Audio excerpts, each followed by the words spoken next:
a training montage that begins with Montel Jordan.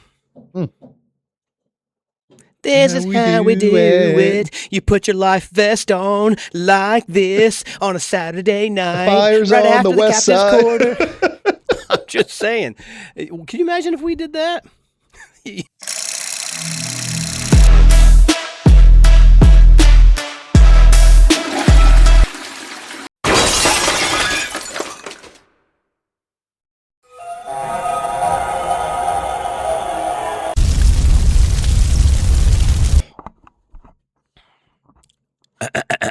Thought you were going to eat it. That's my goat. All right. I know a girl in high school, that's her nickname, the Throat. That better not make the cut. Oh, That's going to Jesus. get us canceled for sure. Hello, rabbits, and welcome back to the channel. This is season 2 of Rabbit Hole Roulette, and this is episode 2. Happy you could join us. I'm your host, Matty P, and of course, alongside me, my ride or die co-host, Tony O, as we explore the depths of the internet and the craziness that comes along with it. Let's go ahead. Let's pull up the wheel, see what today's topic's going to be, and then we'll get into some current events. Yep, sound good? Yep. I like it. All right, after episode 1, we had The Most Interesting Man in the World Part 2, so it has been removed from the wheel. Currently, we have left Forced Love Doesn't Stay, the World Hide and Go Seek Championships, Full Moon Over Hollywood, Smoke on the Water, Oops, That Became Iconic, You Know the Movie But Not the Stories, and A Disturbingly Good 90 Minutes. Any of those you are particularly excited for or concerned about, Tonio? I want to see the Lifetime Channels movie network, Forced Love. Forced Love Doesn't Stay. Yeah, I want to see that one. I feel like Melissa Gilbert's going to star in that. All right, 3, 2, 1, let's get after it. Who do we got?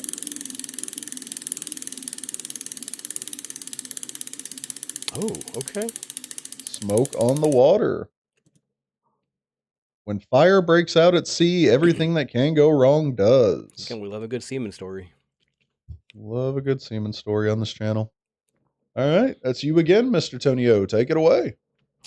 So I want you to picture this. Again, every story starts out with, I need you to put yourself in this place. Picture it. Okay. You're on a luxury cruise. You're sailing home from Havana, Cuba. You spent several days dancing, drinking, just escaping everyday life. Tomorrow morning, you wake up, you'll be back home in New York. But before dawn, the captain is dead, the ship is on fire, and all the lights go out on the ship. And your only choice is to jump into a hurricane-tossed Atlantic Ocean or stay aboard a floating furnace. Those are some horrible choices. Yeah, this is not good. So this is the unbelievable story of the SS Morro Castle, one of America's strangest maritime disasters, and one that changed ship safety forever. We love a good safe place. SS Morro Castle. Kind of looks like the Titanic. They all look like the Titanic since we weren't there. They all look alike to me. Thought I made a good point there. You ruined it. You're being discriminatory. Okay. All right. So the luxury liner. So the SS Morro Castle. Basically, it entered service, maritime services, in 1930, and it became one of the most popular ships running basically passengers between New York City and Havana. And it wasn't the Titanic, obviously. It wasn't the biggest ship out there, but it was glamorous. For many Americans during the Great Depression, this cruise offered affordable luxury, ballrooms, fine dining, cocktails, orchestras, obviously any tropical vacation. So nearly 550 passengers and crew were aboard during what should have been just another routine voyage in September of 1934. So on the evening of September 7th, Captain Robert Wilmot, he wasn't feeling the greatest. He skipped the captain's dinner, which is a major event on any cruise. You ever been on a cruise? Yeah, I've been on a couple of them. Yeah, the captain's dinner is a big deal. Yeah. Everybody likes to go to that one. Homeboy skipped it. He wasn't there. Okay. So he just didn't feel well. He had the iceberg lettuce shits or whatever it is. I don't know what he had. But he didn't feel good. Later that night, when officers checked on him, they found him dead in the bathroom, in his bathroom specifically. The ship's doctor ruled it a heart attack or complications from stomach problems. Yeah, I'm not a doctor anymore. Complications between heart attack, stomach problems. Yeah, they're two completely different things, I guess. I don't know, but they kind of are related. But then no autopsy. Isn't that what happened to Elvis? Well, he died passing a poop on the toilet, didn't he? That's what I'm saying. Stomach issues. That's the myth. That's the myth. Heart attack. But no autopsy would ever definitively settle the question, right? So his first officer, William Worms, he suddenly became the acting captain, which is another big deal, right? He's the second in command. That alone makes for a very memorable voyage. Unfortunately, that wasn't the worst thing that was yet to happen. We talked about, again, dead captain, ship's on fire, lights go out, and you got to jump ship or stay on the ship. Take your pick. So now the captain's dead. So new acting captain, William Worms, around 2:50 in the morning, smoke was spotted coming from a storage locker, basically in the first class writing room. At first, the crew thought it was a small fire, but within minutes, flames raced throughout the entire ship. Why? Because the Morro Castle was practically designed to burn. Again, it was glamorous. Oh? It had beautiful wood paneling, highly flammable varnish, decorative fabrics. It had a powerful ventilation system that fed fresh air into to the blaze. Most ships don't have that. Problem. Yeah, right? And to make matters worse, there's strong winds that were pushing the flames through the length of the ship. So this emergency became a masterclass in disaster. The fire quickly burned through the electrical cables. The ship went dark. So only one SOS signal ever made it out before the radios died. One. The steering system, just again, one. So now nobody knows you're out there drifting a fire, dead captain, and you're basically dead in the water, right? Nobody knows. Yeah. And your steering failed. So steering systems, they failed. And then the passengers technically really had no idea what was going on. They just knew there was a fire. So many crew members, they never seriously practiced fighting a fire. You ever fought a fire? No, I've never had to, thank God. On wood. So I can at least attest to the point that in my early military career, they put you through what's called a firefighting course. They put you in this building, and it's literally it's dark. You have the red running lights to simulate being in a ship. It's smoke filled, and you have to navigate through this I'm gonna say maze. I mean, it's just like being on just a building on fire, basically, or a ship on fire. And the damage control portion of that was learning to put out said fire and evacuate safely with whoever, right, or whatever casualties. But crew members here didn't actually practice, or they didn't take it seriously. So they didn't even know how to operate the hoses, which is a huge deal, right? That's kind of a problem. Others just forgot to close the fire doors that could have slowed the flames. Hey, let me just shut this watertight hatch or this fire, hatch or whatever. They just didn't. If it's watertight, it should have stopped the flames and stopped the air getting to there. The ship didn't have that.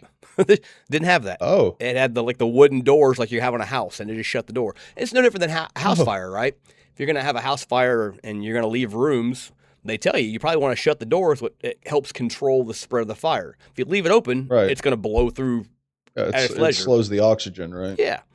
It's like they say, don't open the front door of a house that's on fire because it's gonna go whoosh to all that fresh oxygen. The lifeboats were practically stuck in place because they were painted and the paint dried, and so you couldn't remove the lifeboats. Like old houses that used to paint their door shut or their window shut. Yes. So out of the 12 lifeboats that this ship had, only 6 were launched.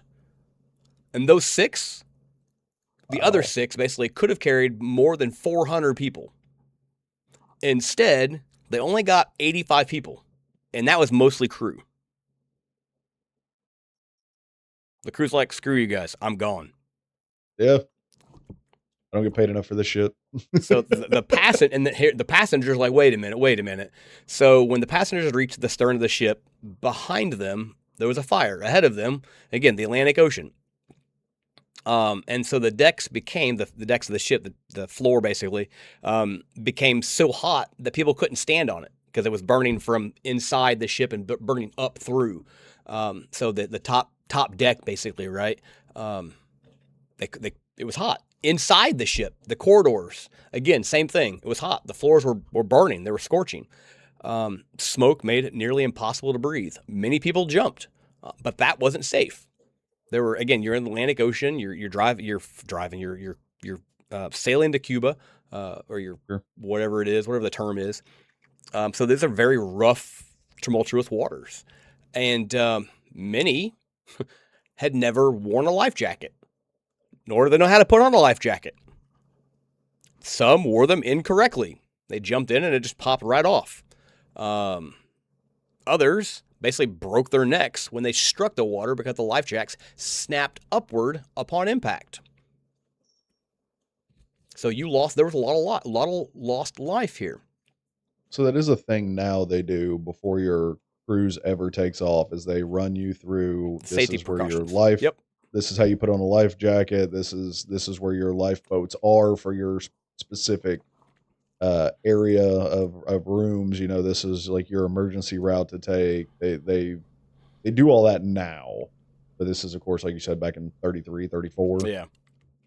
Yeah. And so things have changed, obviously, significantly now when you look at, the development of OSHA and standards, and all that applies, not just in, the ship world, but, in general industry. That's what OSHA's for. So by daylight, the fire had largely consumed the ship.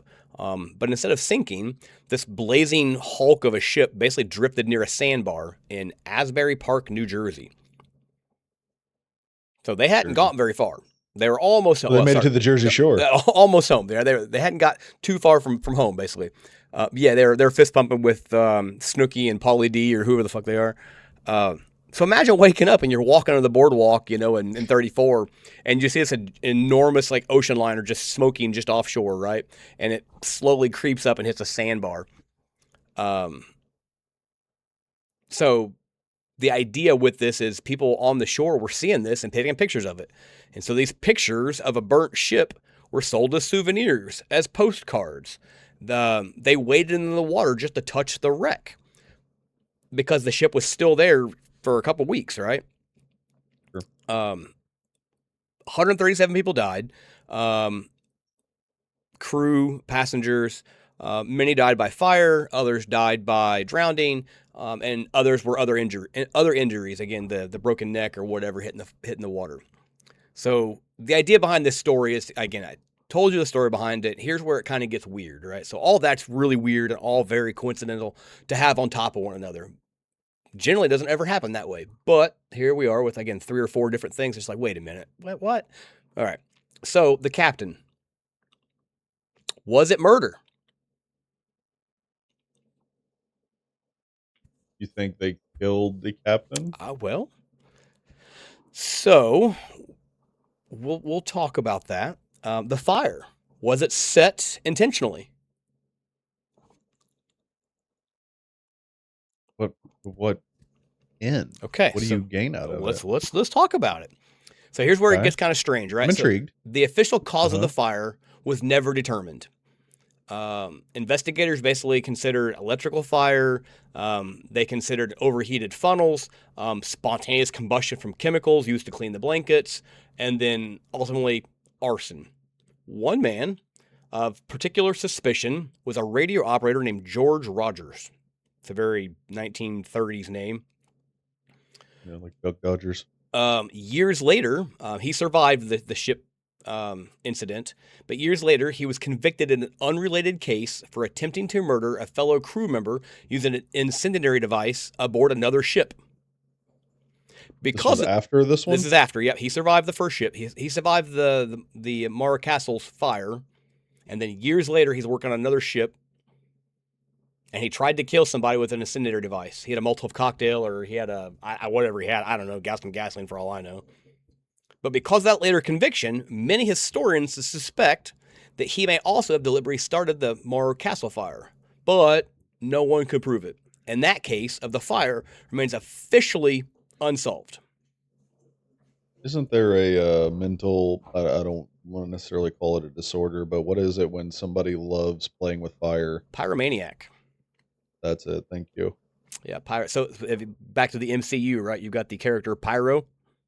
Yes. He's the one that can control the flame, and he can't create it though, can he?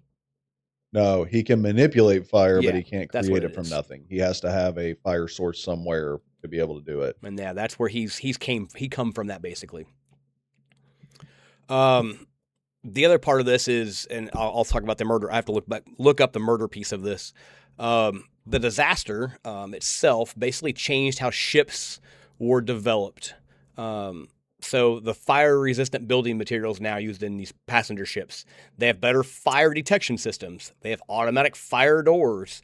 There's an improved training for the crew. They have better evacuation procedures. They have better firefighting equipment. So modern cruise ships have these fire regulations, and all of them can trace back to this specific disaster. So looking at this, the captain dies mysteriously. There's a fire. They lose power.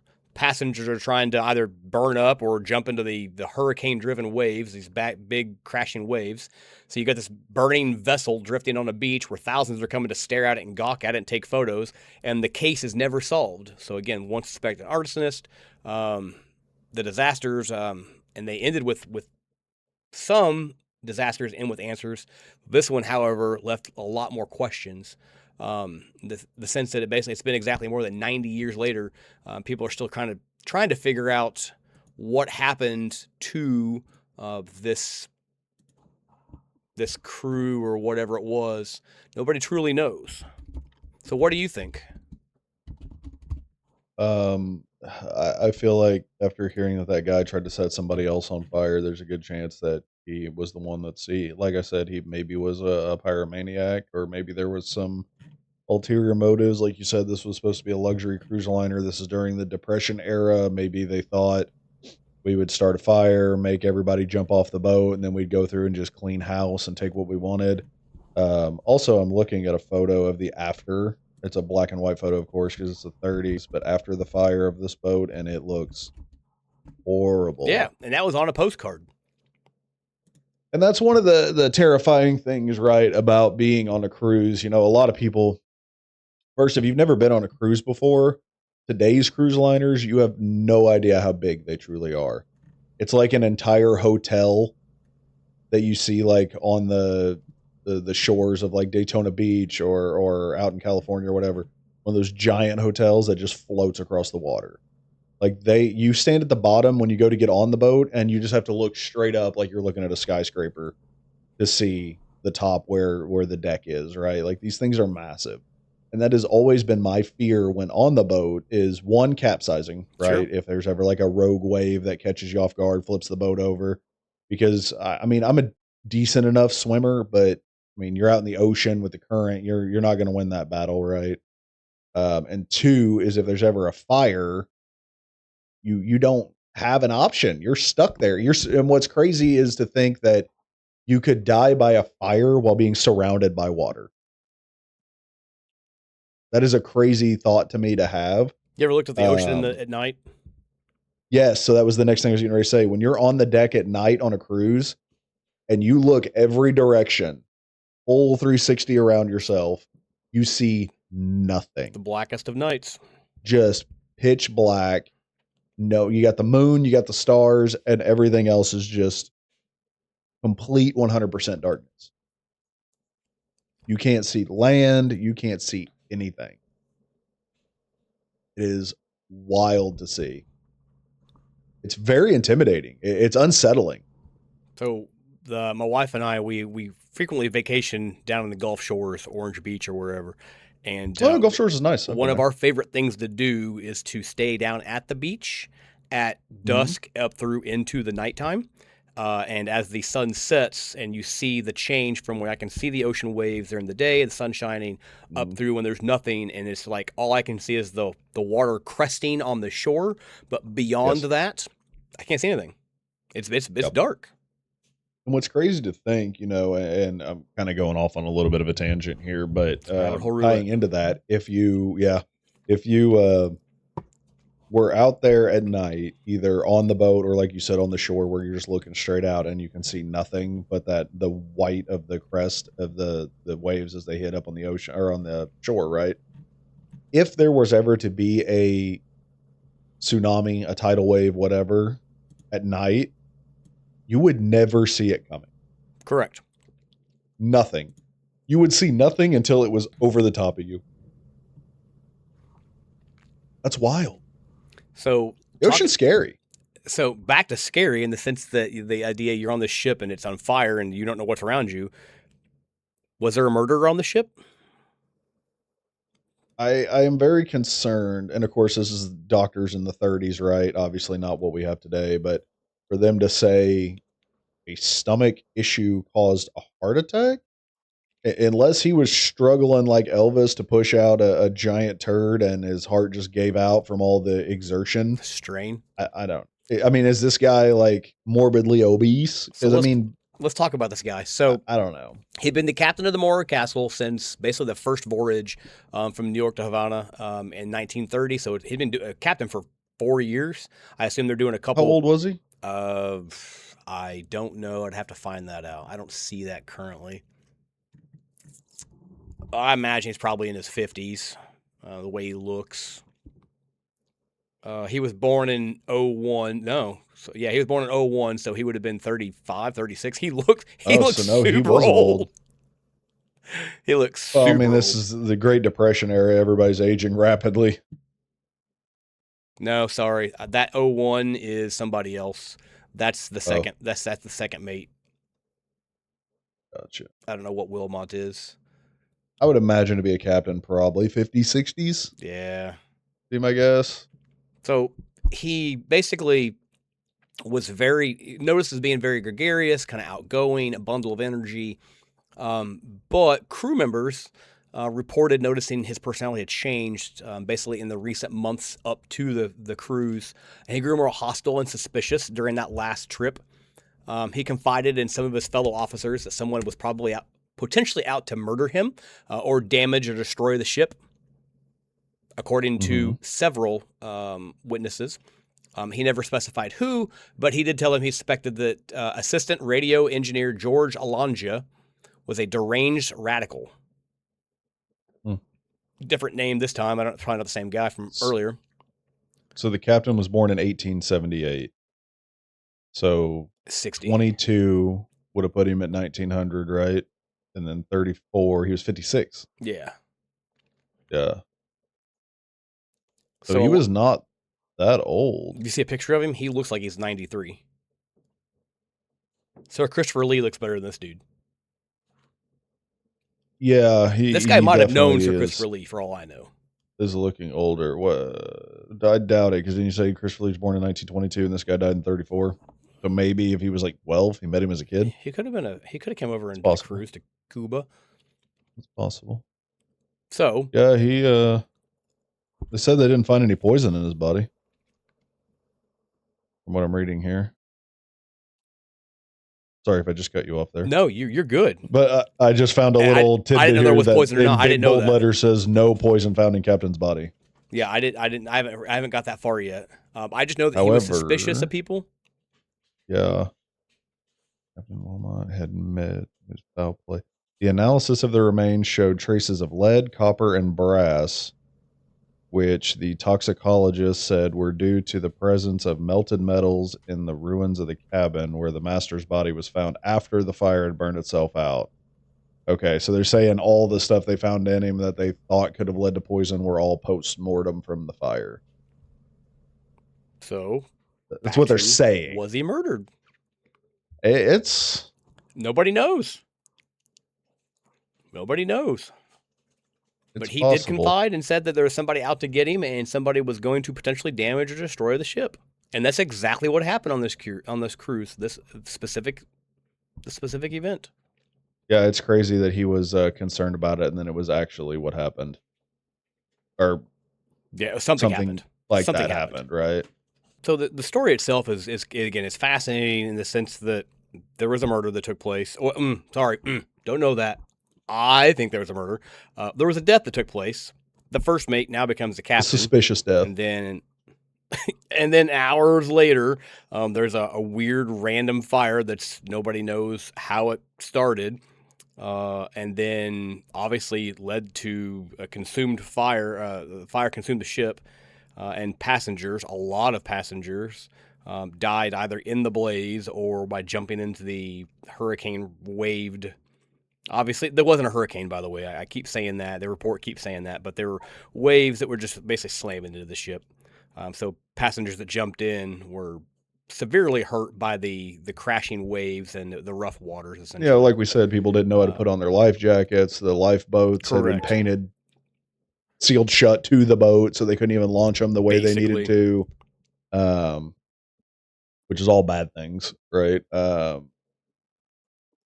I am very intrigued by the captain's death. The fact that he thought something bad was going to happen to the ship, the fact that he Yeah, he thought called. somebody There's was reports. trying to potentially kill him, and then he retires to his chamber, skips dinner, which is his like one not his one main thing on the boat, but like the big thing for him on the boat, right? That's where he's supposed to go out there and schmooze with all Yeah. the guests, and Mingle. everybody's supposed to be like, oh, thank you for what you're doing, blah blah blah. I mean, and as I said, having been on a cruise, multiple cruises, um, the captain's dinner is a big deal. Like every It's a night on big the deal. cruise, you Absolutely a big have, deal. the fancy dinner you're supposed to go to and dress up, yada yada. That's not just your typical, hey, buffet available 24/7 on the deck. This is you're supposed to get like the good gourmet 5-star cooking from the chefs, and then like I said, the captain's dinner especially. You have the captain comes out and he addresses the guests, and he'll walk around a little bit and introduce himself to every table, and it's kind of a big deal. It's like one of the big highlights of being on the cruise is the captain's dinner. You finally get to see the guy that is taking you and your family from point A to point B, safely across the ocean, which is not necessarily easy to do. I mean, the ocean has claimed a lot of lives and taken out a lot of boats, ships, whatever. To be fair, the idea behind the ship's captain, he's the one he's the conductor to the Yeah. orchestra. So keep that in mind, in the sense that he's the one who's ensuring the propulsion's working or comms is working, the festivities are going on like they should for the Mhm. guests. Whoever's on the wheel, because obviously they didn't have auto navigation at the Yeah, time, and is they're charted a course. to put it into something, people today would maybe understand, for those of you that haven't been on cruises, it'd be like if you went to the Apple store to get a new iPhone, and before he passed away, of course, Steve Jobs came out as, the owner CEO and was like, "Hey, thank you for buying our product, and we appreciate you, supporting Apple, blah blah blah."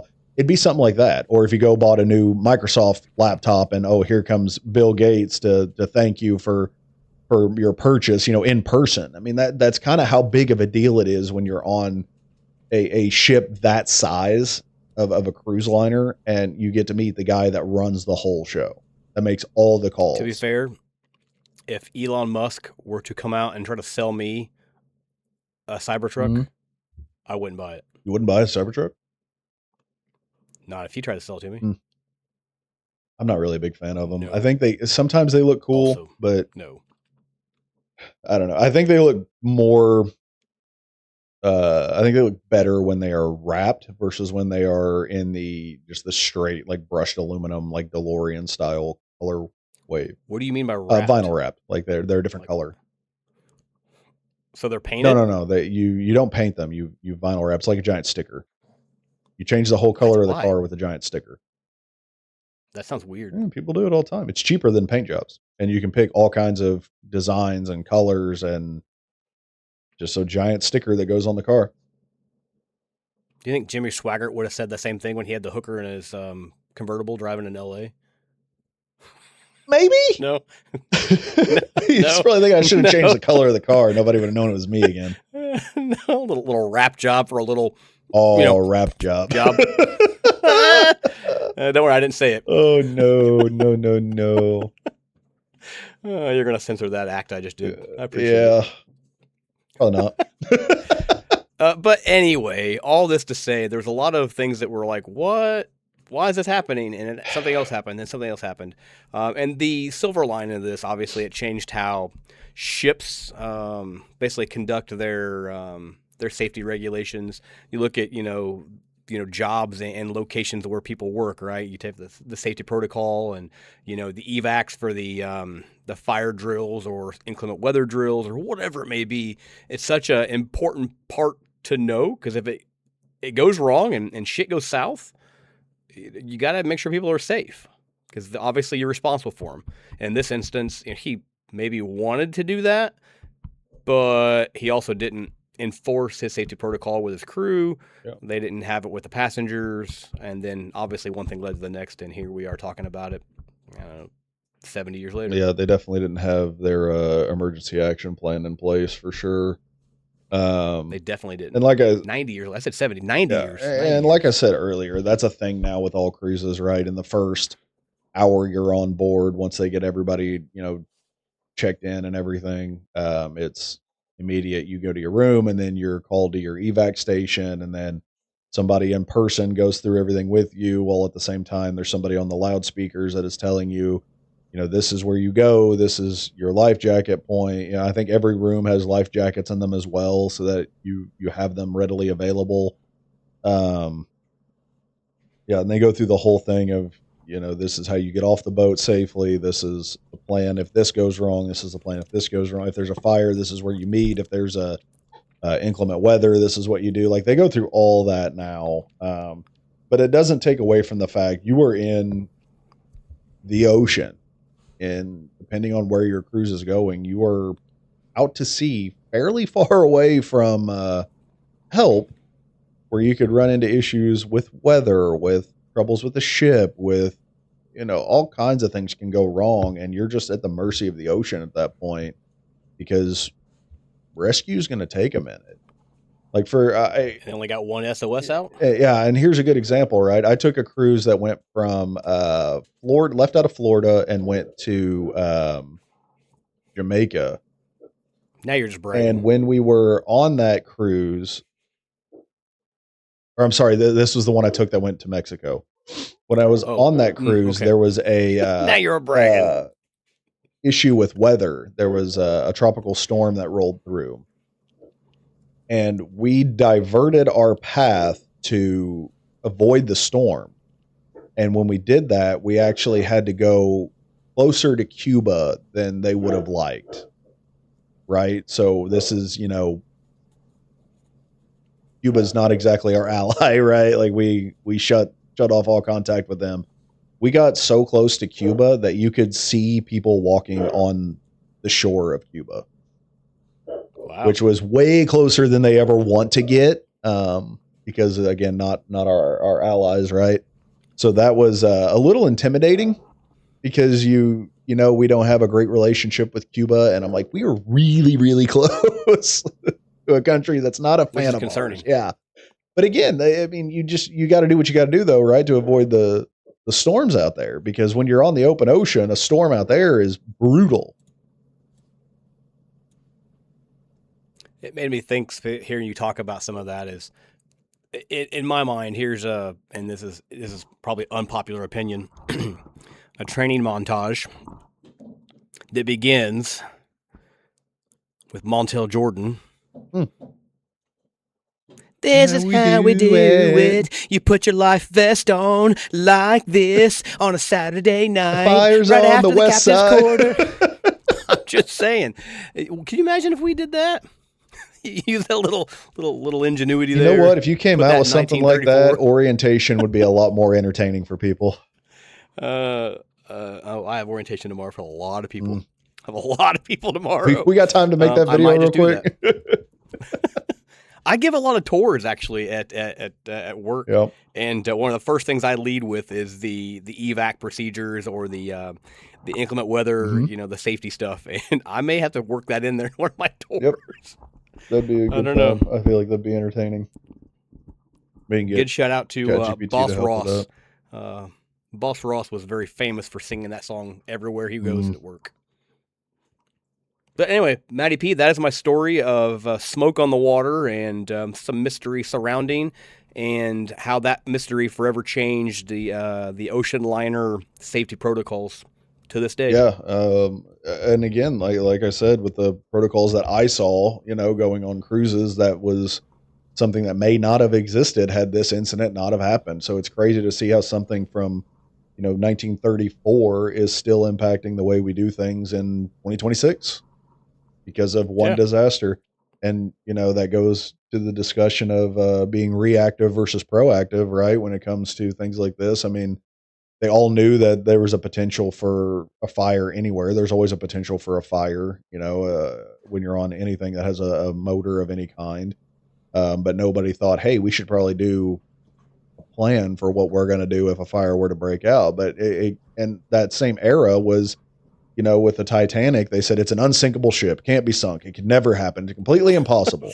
Some bitch sank. Some bitch sank, think like a rock. Yeah, it did. And they also did not have a plan. They just said, yeah, here's some lifeboats in case something were to happen. And famously, with that ship, there was not enough lifeboats for the amount of people they had on board. So that's something that's also changed, that every cruise liner has more lifeboats than they need for the amount of people on the ship, just in case something goes wrong with one of the other ones. So it's wild that back then everybody kind of had a little bit of an arrogance about it. It was always that, that can't happen, that's never going to happen. And then it happened. And now we today have the safety protocols in place because of that. It's kind of crazy to think about how we've changed from, that could never happen to, that could definitely happen, so here's what we're going to do to prevent it.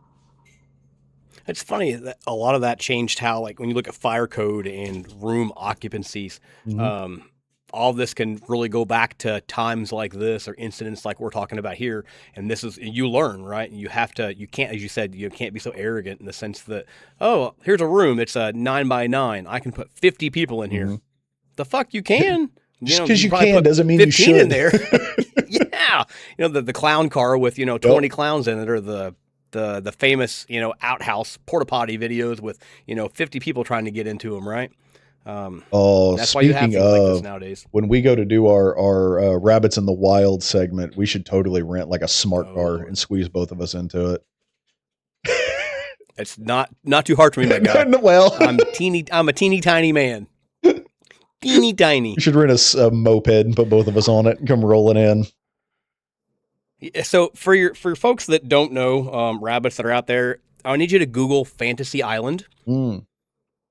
Matty P is predominantly the main star owner of the island. Yep. I'm more like Tattoo. The old Fantasy Island, not the horror movie remake. The actual TV series. Also very good. But yeah, the TV series. Yeah, that's the difference between he and I seeing one another. That is also very fascinating. Yeah, that's pretty much it. Little man playing boss to play. The smart car, smart car, Matty P. The smart car. Ooh, the coffins, Matty P. The coffins. Stupid. You guys are stupid right now. Oh god! Like in the old cartoons. Did you ever see the photo? Oh, go ahead. Go ahead. So did you ever see the photo we did at Halloween? We dressed up as Austin Powers. Oh, so we had. Were you we had. So we had B-Rad was Austin Powers. We had somebody that was Mufasa and other individuals, and then there's my counter at work, who's a little bit older than me and quite a bit taller than me, bald, little goatee. We dressed up as Dr. Evil and Mini-Me. And the photo is very classic, very classic. Just the. I have not seen this photo. I need this photo. Oh, it's so good. We had a fat bastard in it.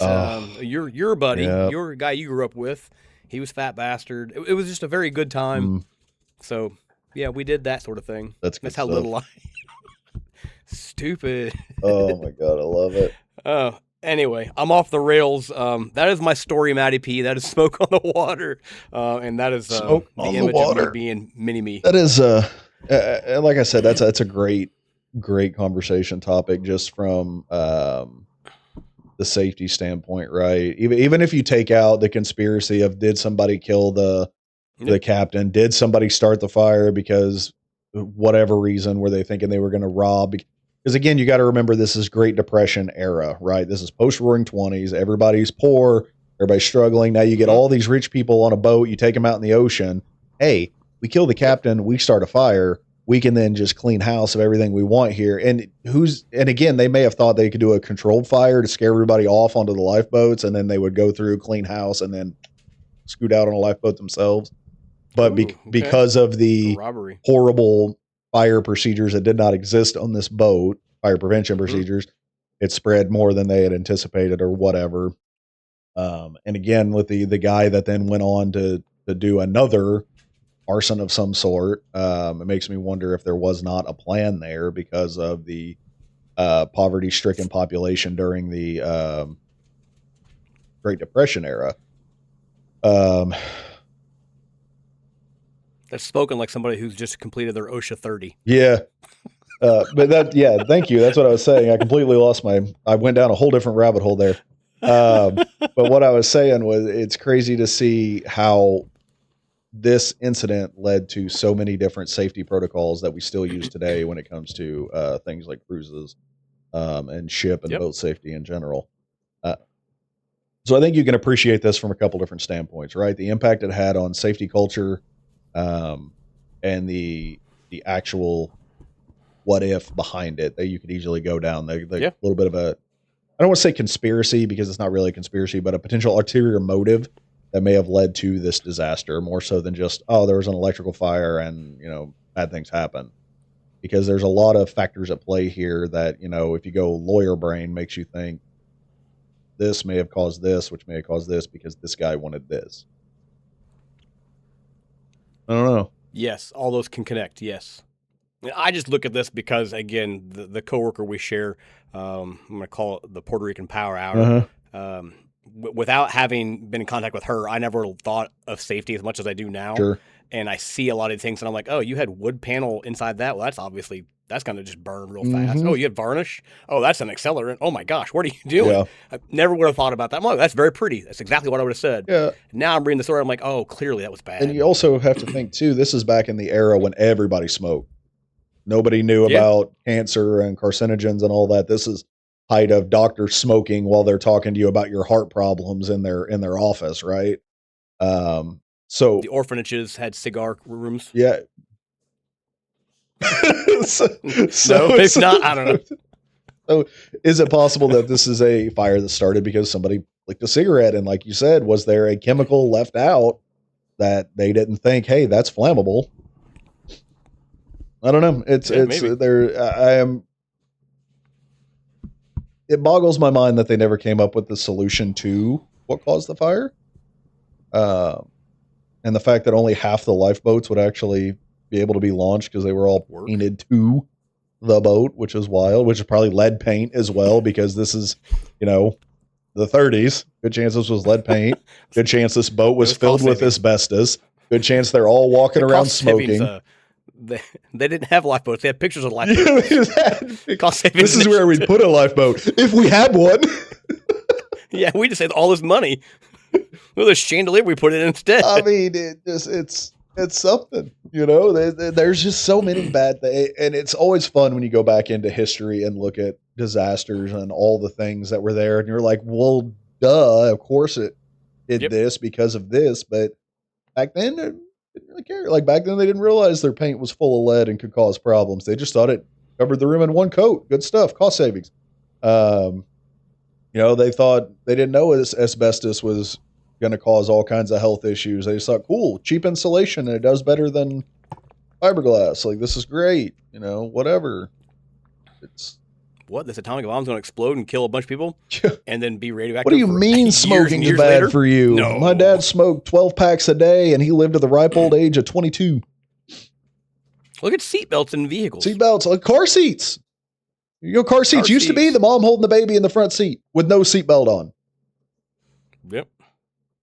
The first car seat looked like a cut up lawn chair that was just strapped in with a seatbelt. Or no, it wasn't even a seatbelt. It was just jammed in between the two seats. Like the tray in the front jammed it up against the driver's seat, and then it rested on the back seat. It wasn't even. It was like, oh, that ain't going nowhere. You give it the old shimmy and tab. That'll ride. That ain't going nowhere. Shimmy. Little Jimmy's gonna be just fine.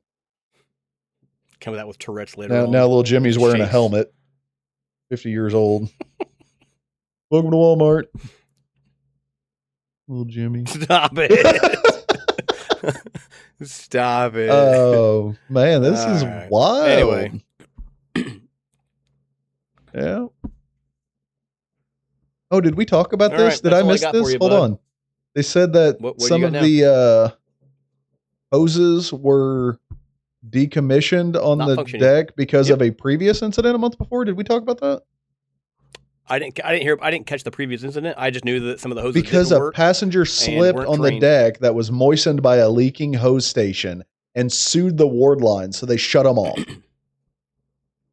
So they caused a slip, trip, and fall hazard.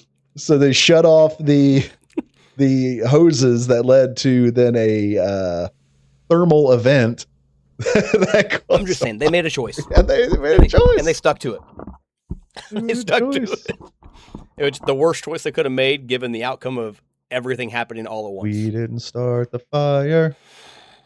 Oh God, it was always burning because our hoses were turned off. We didn't start the fire. I like my Montel Jordan. Yeah, better. No, for sure. That was a good one. All right. Yeah. Well. Anyway, yeah. The Monte Castle or Morro Castle was a fascinating story. There's a lot of things that happened to that ship. A lot of things were wrong with that ship. Yep. A lot of issues on that ship. To the ground. Issues, people, ship. It was all bad. All bad things. And all bad things must come to an end. So I think that which is this episode. This episode. It's all bad. It's all bad. Oh God. All right. That's going to do it for Smoke on the Water, I think.